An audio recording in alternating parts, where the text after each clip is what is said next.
आखिर कैसे एक 12 साल के बच्चे ने योग का रहस्य सीखा। नाव से मात्र एक दिन का बालक पानी में गिर गया और व्हेल मछली ने उसे चारा समझकर निकल लिया। व्हेल तैरते हुए किनारे पहुंची। उसी जगह माँ पार्वती के कहने पर भगवान शिव ऋषि पतंजलि को योग के रहस्य बता रहे थे और तभी भगवान शिव की बातों को वह बालक भी ध्यान से सुनने लगा। और जब तक व्हेल वहाँ से गई तब तक बालक ने योग के रहस्य को याद कर लिए। वह योग का अभ्यास व्हेल के पेट में ही करने लगा और 12 साल इस तरह बीत गए। और एक दिन वह मछली किसी कारणवश मर गई और वह आकर किनारे पर तैरने लगी, जिसे वहीं के एक निवासी ने देखा तो व्हेल को काटने लगा। उसे काटते ही अंदर उसे बालक दिखा। जिंदा बालक को देखकर उस आदमी की आंखें फटी की फटी रह गई। उस आदमी ने सोचा कि अगर बालक को यहीं छोड़ दिया तो जंगली जानवर इसे खा जाएंगे, इसीलिए वह बालक को अपने साथ ले गया। 2 साल बीत चुके थे। एक दिन वह आदमी अपने साथ उस बच्चे को लेकर आता है नदी किनारे मछली पकड़ने के लिए। आदमी ने बालक को कहा, जाओ तुम मछलियाँ पकड़ कर ले आओ मेरे लिए। बालक ने पानी से बाहर मछली को निकाला तो उन्हें तड़पता हुआ देखकर बालक बहुत दुखी हुआ और उसने वापस मछलियों को पानी में फेंक दिया और लौट गया बिना मछलियों के। जब उस आदमी के सामने वह बालक आया खाली हाथ, वह आदमी बहुत ही क्रोधित हुआ। उसने कहा कि तुम मछलियाँ क्यों नहीं लाए? बालक ने कहा, मुझे किसी भी प्राण को तकलीफ देना अच्छा नहीं लगता। यह सुनकर वो आदमी बहुत ही क्रोधित हो गया। उसने बालक को तुरंत वहाँ से भाग जाने को कहा। बालक भी वहाँ से चला गया और कभी न लौट के आने की कसम खाई। वह जंगलों में रहने लगा और वहाँ के फल आदि खाकर अपना भरण पोषण करने लगा। फिर बालक ने जंगलों में ही योग साधना आरंभ किया। इस तरह कई साल बीत गए और बालक अब एक योगी बन चुके थे। मगर इतने वर्ष का होने के बाद भी उनका कोई नाम नहीं था। माँ पार्वती यह सब होते हुए देख रही थी। तभी उन्होंने भगवान शिव से कहा, हे प्रभु, अब आपको अपने इस भक्त को दर्शन देने जाना चाहिए और अपने भक्त का नाम सुनिश्चित करें। भगवान शिव योगी के सामने प्रकट हुए। उन्होंने मत्स्येंद्रनाथ नाम से उन्हें पुकारा और कहा कि आज से तुम्हारा यही नाम है। और भगवान शिव ने कहा, तुम्हें अभी संसार के कल्याण हेतु बहुत से कार्य करने हैं। तुम उत्तर दिशा की ओर जाओ और एक गाँव में, जहाँ तुम्हें एक बांझ स्त्री को पुत्र का आशीर्वाद देना है। भगवान शिव के कहे अनुसार गुरु मत्स्येंद्रनाथ नेपाल के पवित्र पशुपतिनाथ क्षेत्र पहुँचे, जहाँ उस समय एक प्रसिद्ध गांव था जिसे देवघाट कहा जाता था। और यहीं पर गुरु मत्स्येंद्रनाथ ने साधु संतों को योग और आध्यात्मिक ज्ञान प्रदान किया। एक दिन गुरु मत्स्येंद्रनाथ अपने शिष्यों के साथ गांव में भिक्षा मांगने आए। एक घर के सामने उन्होंने आवाज लगाई। तभी एक स्त्री दरवाजे पर आई। गुरु मत्स्येंद्रनाथ ने उससे भिक्षा मांगी, मगर स्त्री ने मना कर दिया और कहा, घर में कुछ भी नहीं है देने को। उन्होंने देखा कि उस स्त्री के चेहरे पर बहुत उदासी थी। उन्होंने पूछा,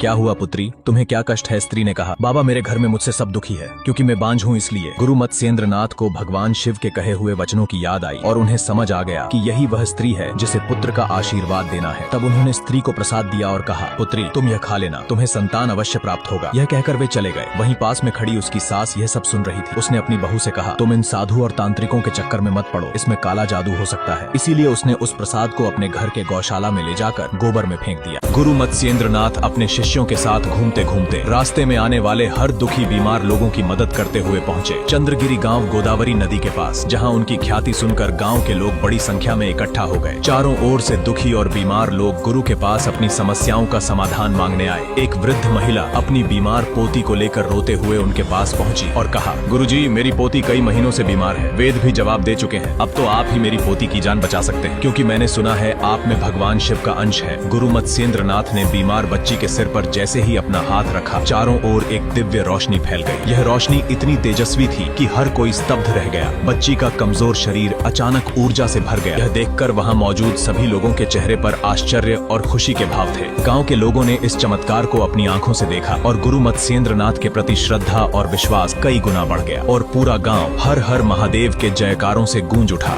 सन्यासियों के साथ घूमते घूमते गुरु मत्स्येंद्रनाथ पहुंचे एक बार फिर से नेपाल। जब गांव वालों को इसकी खबर मिली तो सभी अपने घरों से निकलकर गुरु मत्स्येंद्रनाथ का आशीर्वाद लेने पहुंचने लगे। तभी अपने घर से भागती भागती वही स्त्री आई जिसे 10 साल पहले गुरु मत्स्येंद्रनाथ ने पुत्र होने का आशीर्वाद दिया था। गुरु ने उस स्त्री को देखते ही पहचान लिया और उससे कहा, पुत्री, तुम्हारा बालक कहाँ है? तुम उसे लेकर नहीं आई? उस स्त्री ने कहा, बाबा, मेरी सास ने मुझसे वह प्रसाद छीनकर गौशाला में कहीं फेंक दिया था। ये सुनकर मत्स्येंद्रनाथ बहुत ही क्रोधित हुए। उन्होंने स्त्री से कहा, तुम मुझे लेकर चलो उस स्थान पर जहाँ तुम्हारी सास ने प्रसाद फेंका था। जब दोनों उस स्थान पर पहुँचे तब गुरु मत्स्येंद्रनाथ ने आवाज लगाई और गोबर के अंदर से एक बहुत ही सुंदर सा बालक निकला और सीधा दौड़ता हुआ गुरु मत्स्येंद्रनाथ के पास चला आया। गोबर के अंदर से जन्म होने के कारण उस बालक को गुरु मत्स्येंद्रनाथ ने गोरखनाथ नाम दिया, जो आगे चलकर एक महान गुरु बने और पूरे संसार में गुरु गोरखनाथ के नाम से विख्यात हुए। यह देखकर स्त्री की आंखें फटी रह गईं और उसने बालक को रोकने का बहुत प्रयास किया, मगर गुरु नहीं माने और बालक को अपने साथ ले गए। गुरु मत्स्येंद्रनाथ ये जानते थे कि यह बालक कोई आम बालक नहीं है। गुरु मत्स्येंद्रनाथ ने अपनी सभी शिक्षाएं गुरु गोरखनाथ को प्रदान की। इस तरह गुरु गोरखनाथ को अपने जीवन में गुरु के रूप में मत्स्येंद्रनाथ का मार्गदर्शन प्राप्त हुआ। समय बीता और गुरु गोरखनाथ संपूर्ण ज्ञानी बन चुके थे। इसके बाद वह अपने मार्ग पर आगे बढ़ गए। आगे का सफर जारी रखते हुए गुरु गोरखनाथ राजस्थान के स्थिर राजगढ़ के पास स्थित दत्ताखेड़ा गांव पहुंचे। यह स्थान नाथ संप्रदाय के इतिहास में एक महत्वपूर्ण अध्याय के रूप में जाना जाता है। गुरु गोरखनाथ ने पास ही के टीले पर जाकर योग साधना शुरू कर दी। गांव ददरेवा में चौहान वंश के राजा रिवर जी और खेबर जी का शासन था। उनके साथ उनकी जुड़वा रानियां माता काजल और माता बाचल महल में रहती थीं। ये दोनों रानियां निसंतान थीं। माता बाचल एक महान भक्त थीं, जो हमेशा भगवान शिव की पूजा में समय व्यतीत करती थीं। उनकी दयालुता का कोई हिसाब नहीं था। वह न केवल इंसानों से बल्कि पशु पक्षियों से भी गहरी स्नेह और प्रेम करती थीं। उनका जीवन प्रेम और सेवा का आदर्श था।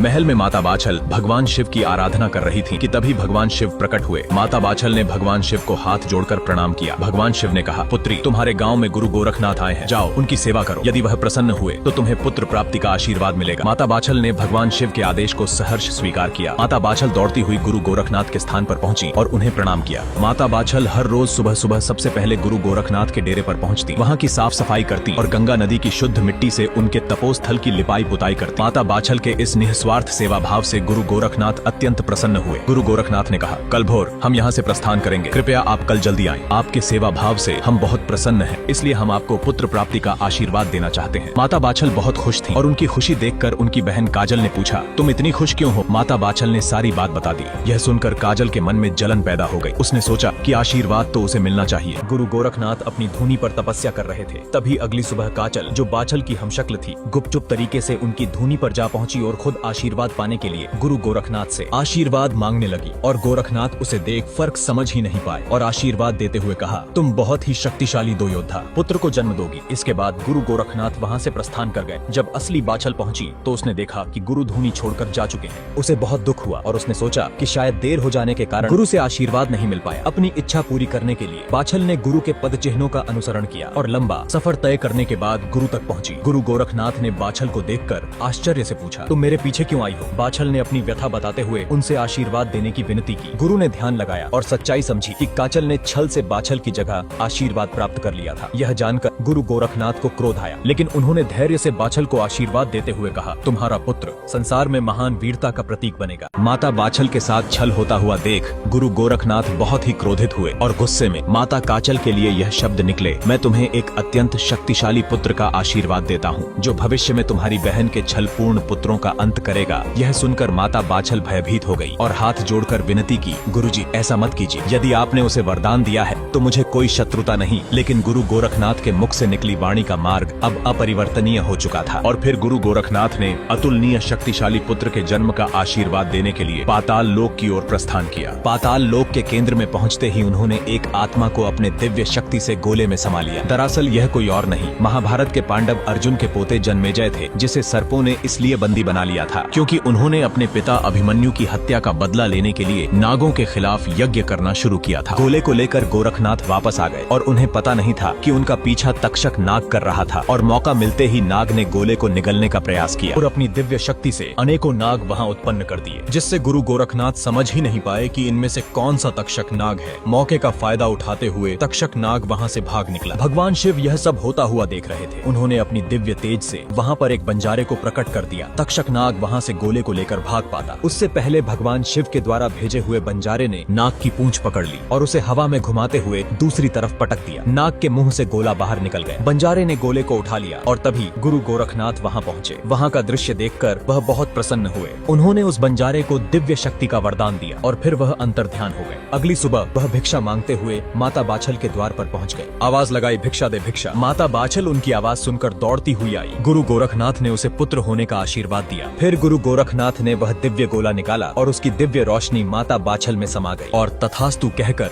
अंतर्धान हो गए। यह दिव्य घटना होते हुए माता काजल चुपके से देख रही थी और मन ही मन उसे बहुत जलन हो रही थी।